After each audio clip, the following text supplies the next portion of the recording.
मुझे बताएं ना, वो सैलाब में हमारे भाई बलूचिस्तान वाले, कराची वाले, वो डूब रहे हैं। अगर दीन तख्त पे होता तो हुकूमत वहाँ पे खड़ी होती, आर्मी चीफ वहाँ पे खड़ा होता, सूबों के वज़रा वहाँ पे खड़े होते, लेकिन ये अपने यशु में मस्त हैं, वहाँ जाने ज़ाया हो रही हैं।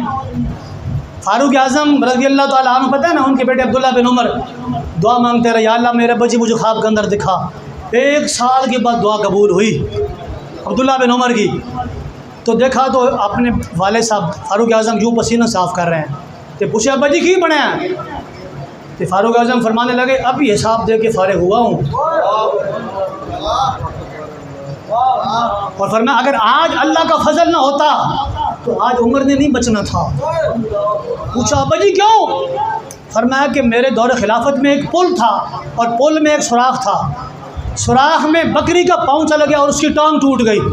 अल्लाह करीम ने फरमाया कि तू खलीफा वक्त था, तूने पुल का सुराख बंद क्यों नहीं करवाया? अगर तू पुल का सुराख बंद करवाता, पुल तू नया बनवाता, तो बकरी की टांग नहीं टूटनी थी। और उमर फारूक हो और बकरी की टांग टूट जाए पुल के सुराख में आकर, तो उनकी गिरफ्त हो जाए, तो मुझे बताएं जब सैकड़ों लोग सैलाबों में डूब के मर जाएं, सैकड़ों लोग खुदकुशियाँ कर रहे, सैकड़ों लोग दरियाओं में छलांग लगा के डूब जाएं, इनसे हिसाब नहीं होगा?